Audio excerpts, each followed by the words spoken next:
speaking of refugees, Trish, like recently in the last few years, especially after the last year, we witnessed like a bit of increase in numbers of refugees coming to live in Hull.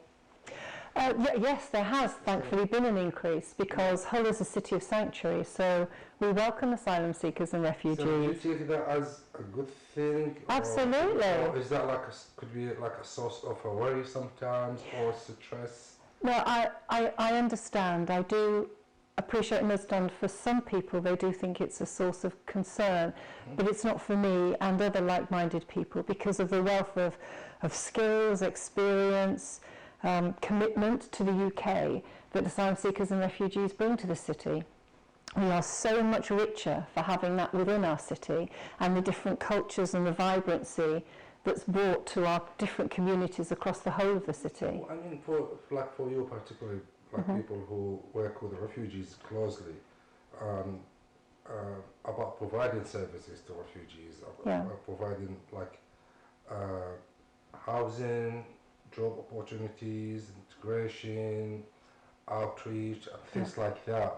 They need, especially when they first arrive here. Yes. Yeah. So, does that put like more of a concern or workload on you think, or is it something that needs like previous planning? Yeah, it does need planning, but in the city of Hull we have a wealth of organisations, voluntary organisations, charitable organisations, and the City Council itself, who provide those services and can plan for them and get ready for them. I mean, you know, obviously we all know about the tragic circumstances in Afghanistan, and Hull was one of the first cities to welcome families from Afghanistan, but Hull has also been part of the Gateway Programme, the UNHCR Gateway Programme for many years. So we've always been a welcoming city, and we do understand that when you first arrive in a city, you're separated in the main from all your family and friends. You don't know people. That feeling of isolation can be very, very hard. So it's important not just to be able to provide good and safe housing and everything that you need to live physically, but it's also about making those friendships and those networks and speaking to people and understanding if someone arrives in our city as an asylum seeker or as a refugee, if they've come through the Gateway Programme, they will have a whole host of skills, experience, knowledge, hopes and dreams. Of course, so you speak to people as individuals, don't you? And you get to know them, and hopefully we can provide opportunities for those skills, expertise to be used. Because I have never ever met in the time that I was at work at Hull City Council and in my time as a volunteer and a trustee at Welcome House, I have never met anyone, any asylum seeker or refugee who does not want to be part of our life and our community and absolutely want to integrate, want to contribute to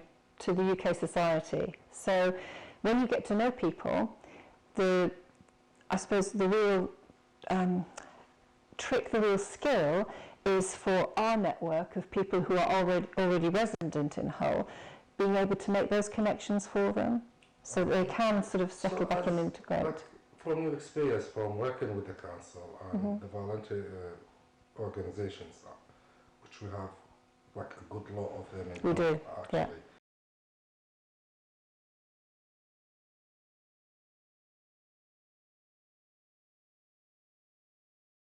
Yeah. Like yourself, the council and different organizations provided that chance for local people to meet with refugees. Are you making these opportunities for meeting and talking, getting to know each other, having that understanding about each other? We certainly are with like-minded people because we have volunteers and people who support us. So the difficulty is reaching out to those people who might not support us. And the only way you can do that is by having open events where everyone is welcome if they want to come. And also provide the opportunity. We have had recently an example where someone has sent us an email that is really questioning what we do. So that you invite that person in to come and meet with you and talk to you, not just to ignore it, but to actually provide the opportunity for discussion. Because if you don't discuss, if you don't engage, then your positions become entrenched. It is, yeah. And that's what's so hard, isn't it? And as you say, I mean, it's not just the city of Hull, it's every city in the UK, it's every country in the world. It is, People are unsure about newcomers to where they live, and the only way you get over that is by getting to know one another. Exactly. And it will still come back, Safa, always for me, to that basic humanity. You're human to human, person to person, aren't you? Definitely. Like, I remember one day I was talking to a friend of mine who's English, and I say, I don't like to use this word, English friend or British friend, because he's a friend. Yeah, exactly. Friend first and foremost, yeah. But just, I like to add that description, like, it just happens for him to be English. What was it? We were just having a laugh, actually. He says he went to watch a football match in Birmingham, and he was supporting the wrong team. Just for fun. Right. And he was shouting and cheering up, and suddenly people noticed him. He said, "You're not from here, where are you from?" He went, I'm from here. I said, "So you're Northerner?" I said, "No, you Southerners, I'm not the Northerner." You're the Southerners. So they had that, like a bit of teasing each other. Yeah, bit of banter. Bit of banter. And that is the good thing. Like, and I always say, example, like, put myself out there for people to, like, I'd like to think as a good example. Like when I talk to like friends or colleagues, things like that, I say I'm never racist, never have been. I never discriminate against anything, but when it comes to food and race, I do. Right. Yeah, I'm a bit racist when it comes to that. I always discriminate against the English kitchen. You don't like English food? Not really. So it's because you haven't tasted, not mine, but Stephen's. I have tasted a few. Okay. Yeah. And I have that banter with my neighbours as well. Yeah. So sometimes when like I cook something, I give them a sample. You share, yeah. I share with my neighbours. Yeah. I got like two retired couple living next to me, and they're really nice. And when they do something, I try to give them, I say, "Is it English?" Was it? No, I'm not touching that. No. And we have that banter between. And the point is, I think that is how it should be. We acknowledge their differences. Yes. And have them as a starting point for meeting, not to keep away from each other. Yeah. We acknowledge our differences. Yeah. We do have like different culture, different ways of living, different food, different lifestyle, but we don't make these things as something to separate us. It's something to bring us together. That's to make you richer, absolutely. Yeah, it's to bring us together. Yeah. It's a reason for us to be closer, not further apart. And that's one of the reasons why I'm so delighted that Welcome House is getting its kitchen, because that opportunity to bring people together, cooking together, understanding about different cuisines together, and then sitting down and eating together. That's really important, And it's when you say about how do you engage with those people who might be unsure, might be a bit wary. Well, sharing food is a way to do that, isn't it? Everyone loves food, I know. Yeah, a bit too much. Yeah, but I do. I love food. Well, listen.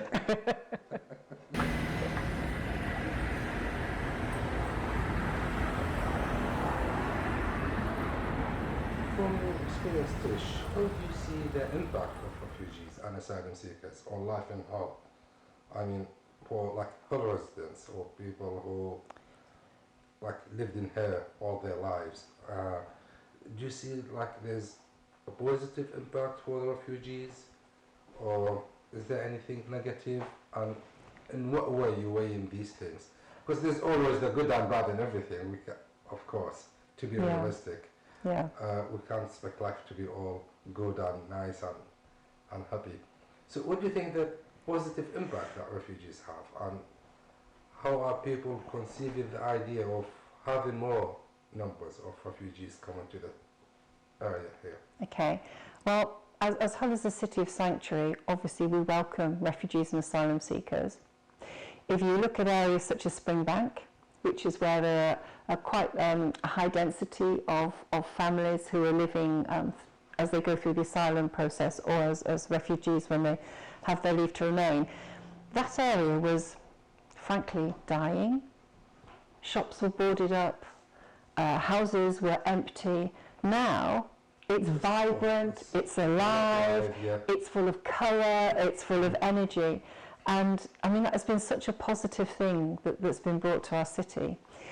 I'm not a Pollyanna. I don't think that everything is perfect, and I know there are some people who express their concerns to us at Welcome House, that they feel that there is a pressure being brought on local services, but that's why we plan for that. And my view, Safa, is that people who are not positive about asylum seekers and refugees coming to Hull is that they've never met asylum seekers and refugees. They've never engaged. Unfortunately, we can't find like few people who are like that. Yeah. It's not the majority, I would never say that, but No. But sometimes I like to think that the old things are more visible than the normal or the common things, and because like the few people are the old people, shall I say, who didn't have that opportunity to get close and to get to know the refugees closely, to understand their culture, where they come from, why they're here, and what they're bringing with them. Yes, exactly. Yeah, exactly. And it's that lack of engagement and understanding that leads to perhaps a little bit of fear, a little bit of worry. And I would say that is from both sides. It's not just residents of it's from the side of refugees themselves as well. Yeah. Who are a bit worried, shall I say, or afraid to integrate with the community, or maybe not willing to integrate in the communities, which we can see some like that. Yeah. But, you know, when it comes down to it, Safa, we're all people, aren't we? We are. Do you know what I mean? We're all personal preferences. But we're all humans, aren't we? Yeah. And if you interact with people on a human-to-human basis, you know, the culture, the language, that all becomes secondary to just dealing with people. Exactly, yeah. One-to-one, human-to-human, you know, and by an accident of birth, I was born in Liverpool and migrated to Hull. By an accident of birth, you were born in Iraq and migrated to Hull. True. You know, it's just where you're born shouldn't prescribe how you are with people, because at the end of the day, you're all just people. We are. You know, we just need to get on with each other, don't we? That's true. And you share, Totally agree. and you share that common humanity. That's the other thing. If you share those values of respect, dignity, accepting people for who they are, then, you know, it should work. It should, yeah. That's what makes life beautiful. Yeah. It's the differences. It's not the Exactly. similarities. Exactly, yeah. And it's exploring those differences, isn't it? And understanding those differences. Exactly. And knowing them and accepting them. yeah, but Safa, you can't do that unless you talk to people, unless you get to know people. And if you open your mind and your heart to people and want to get to know them, want to get to understand them and why they behave in a certain way or have certain customs, and that just enriches you when you understand that. Absolutely. That's my view. Absolutely. Totally agree.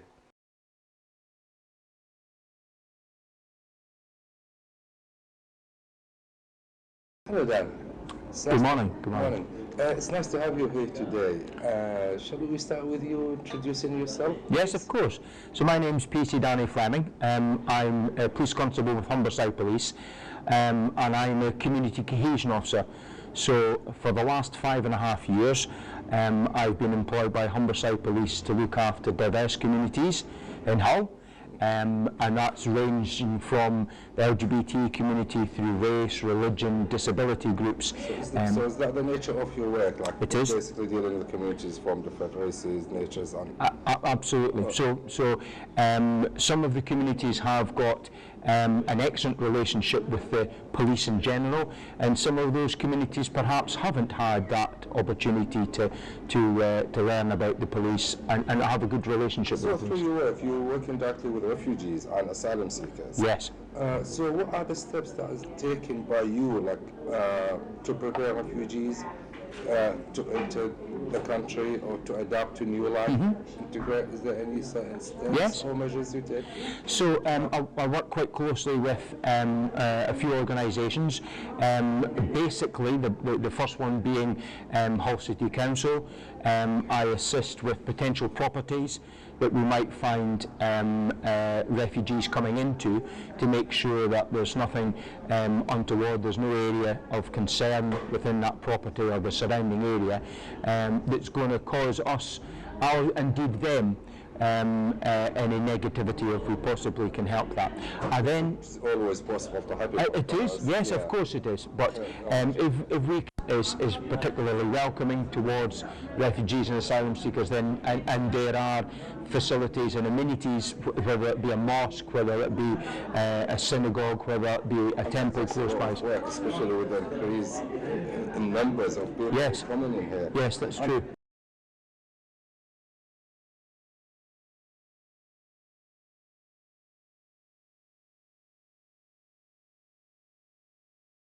And speaking of that, so like, if we look at the increasing numbers of immigrants generally, if we say, like as refugees, asylum seekers, other people coming in here, do you think that increase is a source of for concerns or worries by the local government?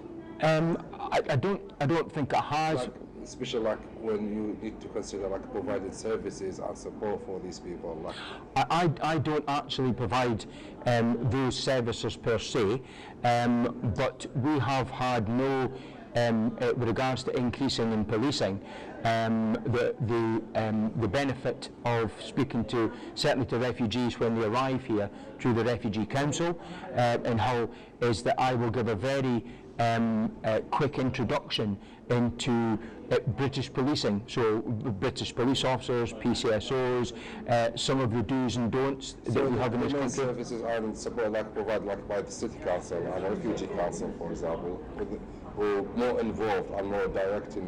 Yes, absolutely. So from your part, as you explain what police system is, yes, law system yes, is, yeah, and things like that. So for instance, when I give the presentation, I normally ask where you've come from. Would you have a negative or a positive interaction with authority, with the police? And more often than not, it's a negative interaction. They would never come to the police. They would never come to authorities. That's down to the person. Like everyone got different experiences. Absolutely, yeah.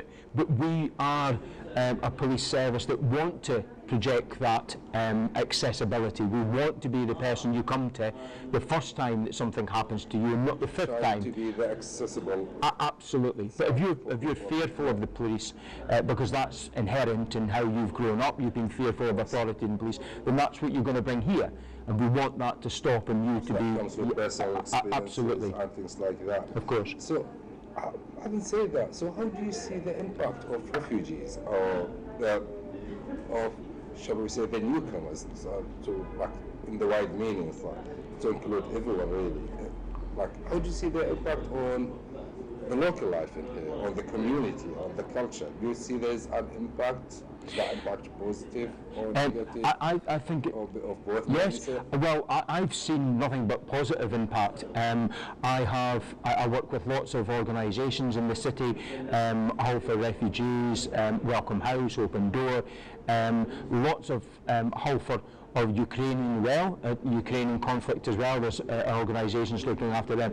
Lots of fantastic organisations that are helping integrate refugees and asylum seekers into Hull, and I think this can only be a great thing.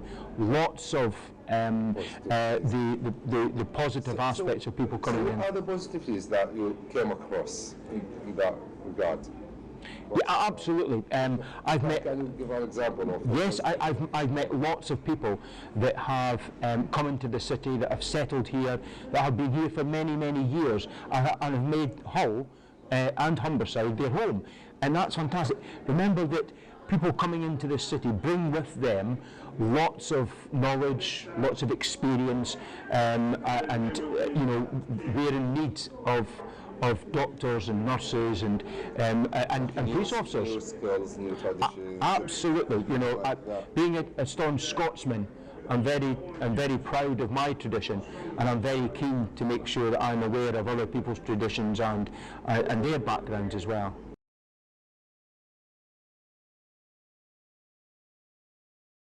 Speaking of cultures, how do you see the local people, shall we say, acceptance to that differences in cultures? I mean, is there any cultural clashes between the people who come from different countries, different traditions, different cultures, things like that, and coming to this country or to this city? Because Hull has got a unique culture to it.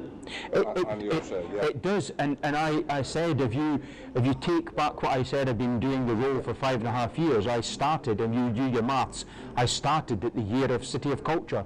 Now, City of Culture was selected to be the City of Culture, and actually I came into this role right at the beginning of this marvellous year where cultures and traditions were embraced. You know, we were looking at Cossack dancers and listening to Somalian singers and looking at Sikh community members in their temple, and you know, people were open to, you know, meeting new cultures and new races and embracing those, which was wonderful. So that was a real starting block for me, and actually laid the foundations of what, you know, I'm trying to keep on. It's mostly good. That it is. Even though, like, cultures, they do like integrate and clash sometimes, and there would be like some isolated like incidents where it was like a negative experience for some people, like while clashing with the local culture. Or there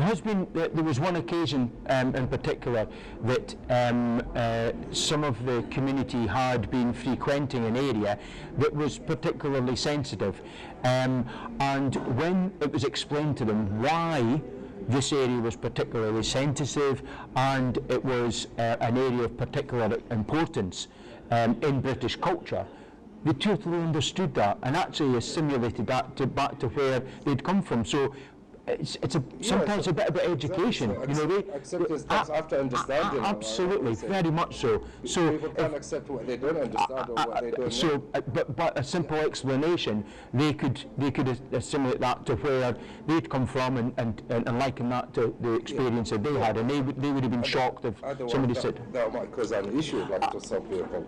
Just so if conversation. If that kind of issue happens, like that clash or lack of understanding about certain things, or looking at people from different perspectives, that might cause some trouble to some people. So how do you deal with this kind of conflicts, with this kind of issues? Often it's as police officer. Yes. So often we have a restorative justice set of circumstances. We will speak to under. You know, this has to be done under strict guidance, but we will speak to the individuals concerned and trying to bring them together. So there's an understanding of where my culture is and where that might conflict with your culture, and see if we can have some commonality. And we often find that there is commonality between each other. Do you find it difficult sometimes to deal with immigrants, like refugees and asylum seekers, when they cause that kind of trouble? I've not met any refugees and asylum seekers that want to cause trouble. If they're doing something and it's not in line with perhaps British culture or with or it's conflicting with British culture, then I'll have a conversation with them, and I've never known them to stay on that line. We've always realised that actually, you know, what I'm doing here in this particular area, perhaps it is not appropriate. It's about raising awareness. It is, of course it is. Yeah. But without that communication, So without that communication, then they would be totally unable to comprehend why people were getting upset, and with that comprehension, then there's an understanding. Absolutely. Well, thank you very much, Dan. That was no, it's absolutely my pleasure, and I wish everybody, you know, that comes to Hull a very welcome stay, because it's a wonderful, wonderful city.